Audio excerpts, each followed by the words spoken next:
Next, I'd like to talk about, what I'm proposing is something similar to what they did with the law of the sea. The biggest point my paper makes is that as I said earlier, the Outer Space Treaty really does have what amounts to a package of limited property rights. How is it limited? Well, if you abandon a facility in outer space, you lose whatever property rights you have because jurisdiction ceases when the facility is abandoned. There is no law that says when a facility is abandoned. Although I think after a certain long period of time, it would be clear. Although some writers even say that a country has to expressly state that they've abandoned the facility before the jurisdiction would end. Sir? Define facility. Excuse me? Define facility. Well, that's another problem. And before I forget, I'll just interject quickly that one of my recommendations would be that we need to draft and execute a separate treaty on jurisdiction. Because in my belief, facilities should be treated differently than space transportation vehicles. None of those terms is really defined. My property rights proposal was written to apply both to our orbital objects and to fixed facilities on an asteroid or a planetary body. My loose definition of facility would be something that generally stays in the same location, as opposed to a vehicle that would go from place to place. My proposal for orbital facilities would be that orbital facilities, in order to have a property right, would have to do strict station keeping, staying at the same orbital parameters, but the safety zone would only extend around the facility itself, so that you wouldn't have a property right to the entire orbit, but only to the facility and the safety zone around it. So conceivably, if you were in a big enough appropriate orbit, there might be other facilities in that same orbit, like at a Lagrangian point, sharing the same orbit, but each having their own separate property rights. Doesn't quite complete my question. Thank you for your answer so far, but I didn't get what I needed to hear. I deal in unmanned spacecraft. Are unmanned spacecraft facilities? They're under the jurisdiction of the United States. There would be considered to be a safety zone around them. I guess you could say it would have a theoretical property right, but with no one staying on the facility, I wouldn't see any reason to claim a property right unless this facility were expected to be manned at a later date, like perhaps something under construction. Yeah, I think what he was getting at is salvage rights. The person from country A goes to... Right. I've written a paper on salvage rights as well, if you're interested. That's not what you're getting at? No. All spacecraft should be treated the same, whether the people on board or not, because the orbital slot and the space around it are valuable, inherently valuable. And because they both, whether they're manned or unmanned, whether the manned facility is manned at the time that it causes damage, they both have the potential to interfere with other people. All right, I understand the question now. Property rights under the Outer Space Treaty, the limited form of property rights I'm speaking about is based on jurisdiction, not upon the facility being manned. If it's unmanned, if it's supposed to be a manned facility and it's unmanned and it remains that way for a long period of years, I think then the issue of abandonment would come up. But if you launch an unmanned facility and say it's a private facility and not a government facility, but it's under United States jurisdiction, whoever operates that facility under my proposal would be free to apply for property rights. And I would agree that it should be entitled to the same rights as a manned facility, because you're right. That's the real key, is that there is location value. Certain areas of outer space are more valuable than others. And in some cases, it could be the Lagrangian orbit. Certain orbits have certain characteristics that are unique. And in other cases, it could be your location relative to something else. If the government establishes a huge moon base and you want to put up a commercial facility, it may be of great value to put that facility within easy commuting distance from the government base so that you can obtain supplies, emergency assistance, cooperation, whatever. So that's one of the big rights or values that property rights would protect is location value. Let me finish my talk and then we'll take questions, but I'm real happy to see the hands. It means that I'm saying stuff that's provocative and I like that. I know everybody won't agree with me, but you know, part of the point here is to get these issues in people's minds so they think about it. I'd like to do part of what's going to be my following paper, and that's really the implications of my proposal if it were implemented. There are a lot of implications. One of the biggest is, what do we do with the Outer Space Treaty? Many people have said over the years, if we want to have property rights, we have to opt out of the Outer Space Treaty. We have to abrogate the 1967 Outer Space Treaty. The 1967 Outer Space Treaty is one of the most widely accepted treaties in the world. I can't remember how many signatories it has, but I believe it's over 100 countries have signed on to the treaty. In my view, even though we seem to be out of the Cold War, we may be entering a new Cold War with China, I don't know, but the 67 treaty was drafted during an era of Cold War paranoia. But I think the basic thrust of the Outer Space Treaty, which was to prevent countries from claiming territorial sovereignty, is still a valid goal, and I think we should keep the Outer Space Treaty. Because if you have territorial claims, I think we're going to end up the same way we did when the North American continent was first being settled. You're going to have Spain, you're going to have France, and you're going to have whatever other countries fighting wars over who gets what territory. Would you rather play Risk, which is a game of armies taking over countries, or would you rather play Monopoly? I think I'd rather play Monopoly because I believe in commercial development space and I'd like to live out there someday.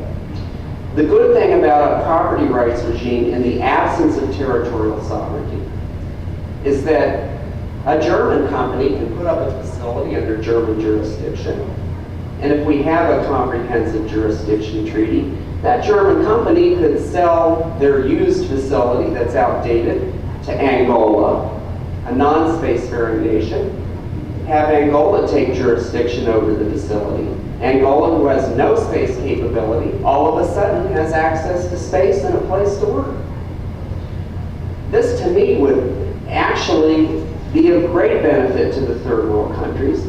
They don't have the manpower or military to go out there and fight for territory.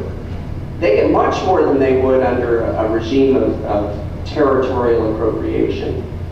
And from a U.S. and a Western country, a spacefaring country perspective, we're far better off without claims of territorial sovereignty, because in international law, under modern international law as it's evolved, the primary criteria for establishing territorial sovereignty is military control.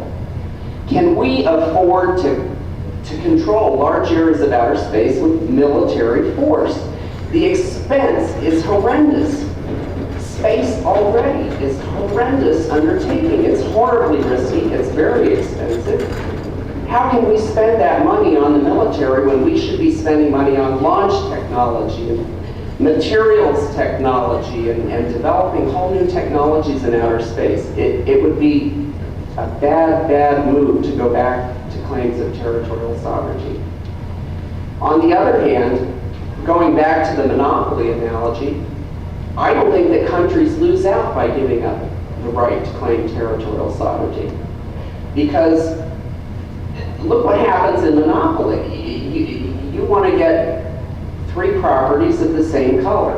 Well, let's say Germany gets Park Avenue and the United States gets the Boardwalk, and but Germany has the Orange Place.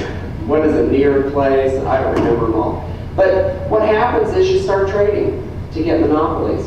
And so, using that analogy, if the United States has a base here, and Germany has a base here, and France has a base here, and there are other bases over here that are also different countries, and somebody wants to consolidate so that they can have synergy and an area where they can grow and develop a whole community, they can make arrangements to trade or sell facilities.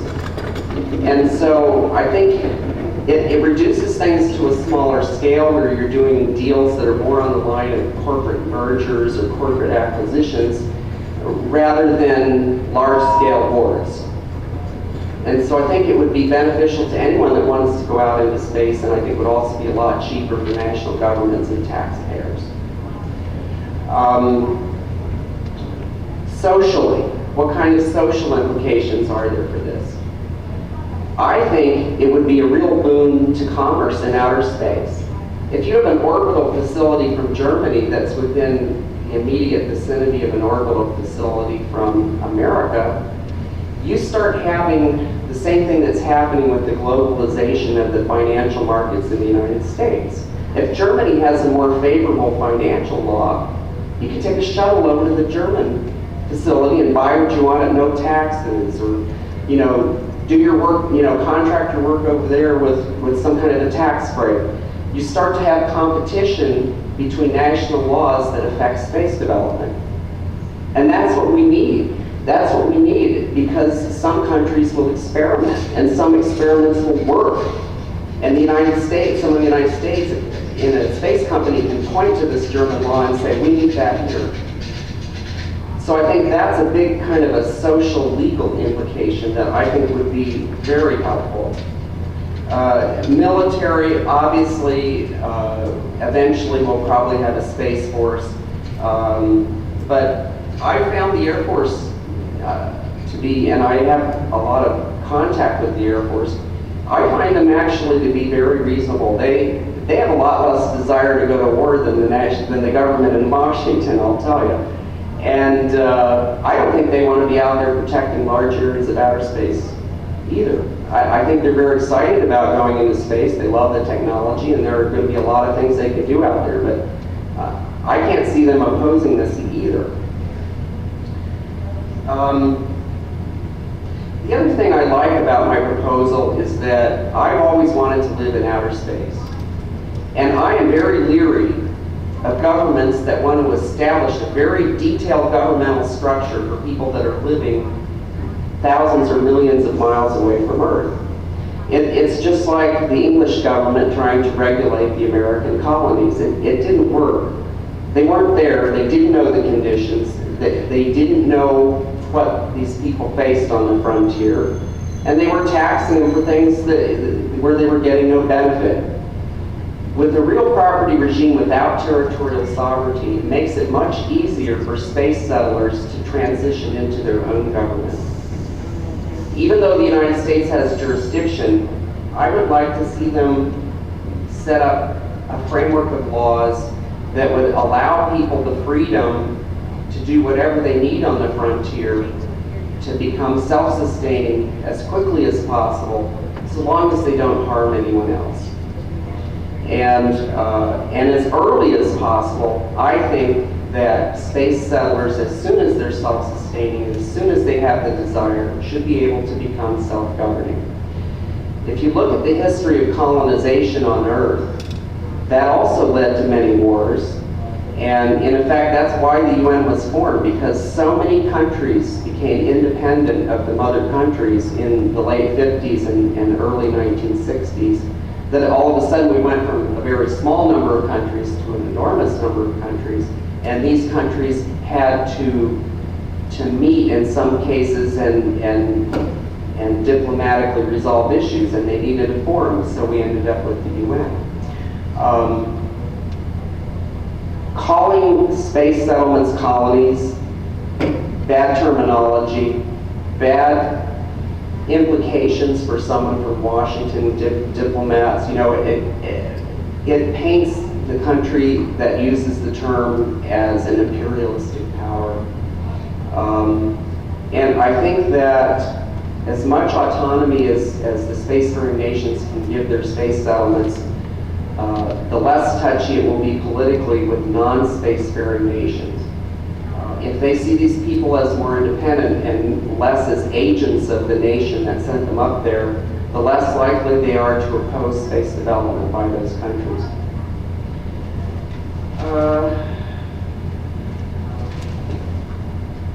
I think that's about it. Let's take questions, and then we'll go from there, see if we have any other time for questions of the first two speakers. Bob? First, kind of a hypothetical. A lot of the commentators are talking about issues related to government expropriation as opposed to private utilization, and are commenting favorably on the rights of private groups to utilize resources, not the moon or elsewhere. But with respect to your property rights issues, how would you think the issues should be handled? Like, let's say you do surveys, you find a very rich healing tree area deposit on the moon. You go down and you plop down, you start utilizing. But you've got several square miles that you want to utilize. Well, the idea of utilization is it becomes yours when you actually use it. A mile away, you're not yet actually using it. What would prevent another country or another company from coming in, using your resources or your research, plopping down a half a kilometer away, and starting using what you expect to be utilizing in the very near future? Could you just comment on that? I did address that in the long academic version of my paper that I originally wrote. There are a couple things. One model that I didn't mention is the U.S. homesteading laws. And what that did was put it into a more structured framework and say you could stake off an area of a certain size, and you had to live there for a certain period of time, and you had to use that area within that period of time. So it gave you a certain period of time to get your development up and going and to prove that you were really going to use all of that area. And so I think something along the lines of the U.S. Homesteading Act would be very reasonable. I would propose that in the earlier stages of such a law, the period of time in order to establish the property rights should be less, because in the earlier years the launch costs are going to be higher, the risks are going to be higher. And then as time progresses and space travel becomes more commonplace and more people go out there, you move maybe from a 1-year period to more like a 5-year period. And then, and you do maybe, and I'm not proposing large areas of land, maybe a 5 square mile area. But I think you could also tailor the law so it applies differently to individuals than it does to a mining company, for instance, because a mining company might be very constrained with a 5-mile area. That would help to a certain extent, but then you still have the problem where, say you've got a vein of a valuable mineral, and another company comes in and they do the same sensing that you do and find out where the vein is, and you can only claim a certain area that doesn't cover that entire resource vein. Similar things have already happened with mining the manganese nodules on the ocean floor. Oil, too, is another. Cross Right. borders, oil. Yes. And so the only recourse in that situation is to do what they did with these undersea mining laws and provide a framework for dispute resolution so that if that does happen, the aggrieved party can file a claim and say, gee, they're going to start interfering with our activities in a short period of time, and we need to resolve this. We were here first, but we can't technically claim the whole area, and then you get some sort of an adjudication. So you would see the need for a regime as mentioned in the I want to get away from as much bureaucracy as possible. But I've also written a paper on international dispute resolution, and unfortunately, there is no real international court for resolving disputes that has any teeth. There's the International Court of Justice, But after the United States mined the Nicaraguan harbors back in the 80s, the United States withdrew from the jurisdiction of the International Court of Justice. So there is no, somebody from France can come to the United States and file a claim against the American mining company or oil company or whatever, and we can do the same in another country, but it's very expensive, it's very complicated, you have to use foreign counsel, and the conclusion of my dispute resolution paper was that international arbitration was really a much less expensive and more expeditious way of resolving those kind of disputes. And so I would say that if you put it in the law, which I would recommend, you put in something along the lines of binding arbitration with abbreviated procedures, allowing for discovery and that sort of thing, but making every effort to make it a streamlined and expeditious procedure which wouldn't drag on for years and cost lots of money. Under those conditions, who would enforce the law? Anyone that it would be similar to what I talked about with the deep sea mining legislation. The United States passes a law with a reciprocity provision which says anybody that passes a law with similar provisions, we will recognize their claims. And you could also say in that clause, and such a reciprocal, in order to be recognized reciprocally, such a foreign law would have to have a dispute resolution providing for arbitration procedures similar to what are in this law. So in effect, it would be like two parties signing a contract that says we agree to arbitrate. In the absence of enforceable policy, in the absence of a place to go get justice, why bother writing laws? Well, they're still going to have headquarters on Earth, and you're going to be able to sanction them. No. Well, you're talking about... In the absence of, I didn't even hear the whole question, I'm You don't have sorry. an enforcement mechanism for your law. You don't have a place to go get justice. You've already pointed out the United States is withdrawing from the International Court of Justice. Other people have not signed up to these things. Why bother writing laws? Why don't you just let the people go do it? If you're going to write laws you can enforce, write laws that you can agitate, and anything that you can't control, just see what happens. Well, the advantage of having a law on the books is that there is a framework, and for large organizations, it does reduce the legal risk and it encourages investment by lenders.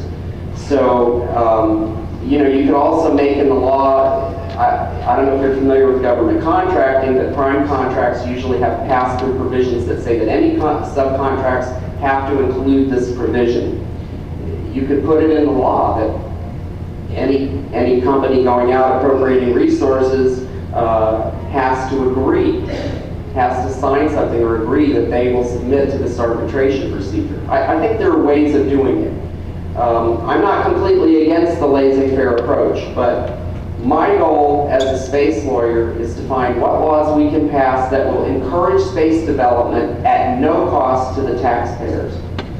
And I believe that there are ways of drafting laws that give us greater legal certainty, that encourage investment, and that don't cost any taxpayer dollars. So that's the aim of this law. I'm sorry you think I'm an idiot and you're laughing at me because... No, you're not an idiot, sir. I think it's a serious approach. I didn't mean to imply that, but... Yes. You mentioned a number of different analogies and precedents. The one that I didn't hear so far is Antarctica. Is there anything relevant? Antarctic froze territorial claims, and they subsequently enacted a protocol that prohibited mining down there.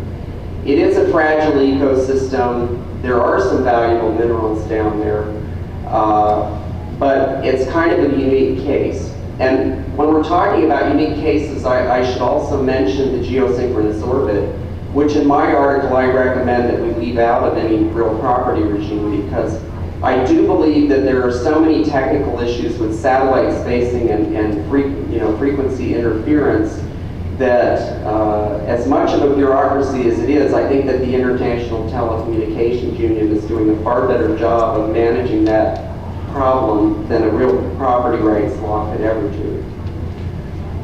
Yes, John? Yeah, I'd like to extend your analogy between monopoly and risk to address the arbitration issue that a couple of these gentlemen just raised. I think that the question that was going unasked in the arbitration questions was We're the federal marshals if you break the law. And as you pointed out, the difference between a real property regime and state sovereignty is that property systems are self-enforcing through market mechanisms.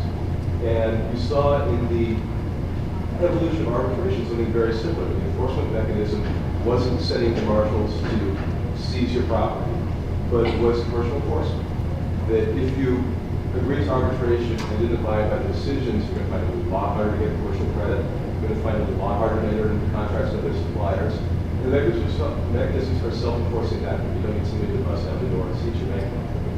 And in the situation that we described, I think there's a very similar mechanism coming into effect, particularly given the vast amounts of capital needed to enter into the problem in the first place. And I think I would add to your question as a follow-on. John kind of gave me, the idea of a more complete answer to your question, and that would be if a party, say you have a law that says every company that's going to do mining has to include this clause or sign this paper and agree to comply with the national law that you will submit to arbitration. If that company doesn't submit to arbitration or doesn't comply with the order of the arbitrator, then the other aggrieved party could come into the United States courts and in effect sue them for breach of the law, for not complying with the arbitration requirement. So, what we call the hazards of litigation and the expense of that type of a lawsuit, I think would be a great deterrent to parties not complying with the arbitration provision.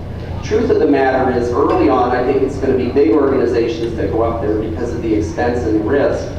And we've already had international arbitrations over satellite disasters, and they've been very successful. The companies, from what I've heard, have been very, very happy with the process. It's much shorter than going through the courts. They don't have to deal with the foreign politics of foreign courts. They don't have to get foreign counsel. And so I think it's actually something that would be well received in the commercial community. Could you give one international example, one country against another, or one country's company against one other country's company? Could you give an example of that for me, please? Well, the situation would be different depending on whether the two countries had both enacted reciprocal laws. Has there been a case like that? So say you have a country that didn't sign any such law. The fact of the matter is, you've made the statement that this has happened. I haven't heard about it. I'd like to have an example of it. International arbitrations are not published, and so none of the results are available to the public. I only know this because Professor Bachstiegel at the Air and Space Institute in Cologne is an international arbitrator, and he has told me that he arbitrated over a dispute between an aerospace launch company and a foreign satellite manufacturer over a failed launch. And he said it was very successful and the companies were very happy. That's all I know. I should tell you, though, that my dispute resolution article did recommend that arbitration panels doing such arbitrations publish sanitized legal opinions which eliminate all facts identifying the parties, but do state principles of law that they found and applied in the case. So in effect, what you have is like case studies that would be available in future arbitrations for guidance and precedent. There was actually the 22 countries with geosynchronous slot over Asia. There was actually a legal fight on that slot. The Bogota Convention, yes. They claimed territory at the geosynchronous orbit. They said, this area of space is directly over our country at all times, and therefore it's part of our territory.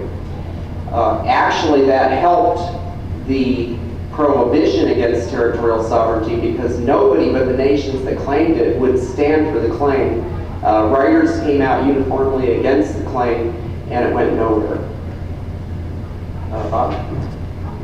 Yeah, I think that the gentleman in the back, and one last comment with reference to that, he seemed to be implying a space buccaneering type of situation, which probably will happen, but it'll be later rather than sooner. And eventually some kind of enforcement ability is going to have to exist.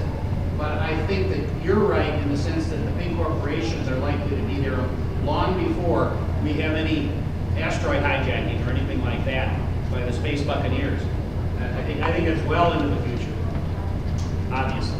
Sir, you had your hand up? Yeah, actually, my question related to what you just said, that if a private company sends out a small satellite, lands on an asteroid, and they said, oh, we're not going to use it till 200 years down the road when we've got the technology to utilize that, what is their case or claim for that? There's no legal precedent for it, and I think it really kind of relates to the abandonment issue. It also relates to the theories of establishing property. I think it's a difficult situation, but I think I would analogize to the history of territorial sovereignty. Under the history of territorial sovereignty, just because Spain planted a flag on the beach didn't mean that they ultimately got the right to that territory. It was a first come, first serve, a first priority to that territory. But if they never exercised their right and established control over the territory, a second country was free to come in, and the country that first establishes control and uses the territory, those were the countries that ultimately did establish the territorial sovereignty and had their claims recognized by other countries. So I think it would be a similar situation if it was one of those valuable metal asteroids with valuable minerals. Somebody sends up a robotic miner, but it doesn't work, or it needs power resupply or something, and it sits there for years. A second company goes up with an effective robotic miner that's working and starts mining. I think if you went into court, at least using my analogy, I think you'd come out that the second company would have a greater right than the first. I agree with you in that respect, but I also feel that there'd be a tremendous public, overwatching when it hits the news media of a company doing that very thing. The news gets out that X company claimed rights.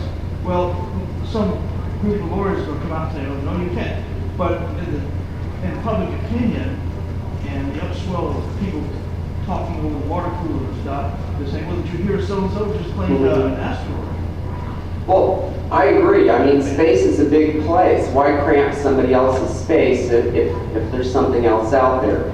On the other hand, valuable locations may be scarce in certain areas, and also in the early stages, I think it might not be that easy to locate valuable asteroids that are near enough to Earth to exploit commercially.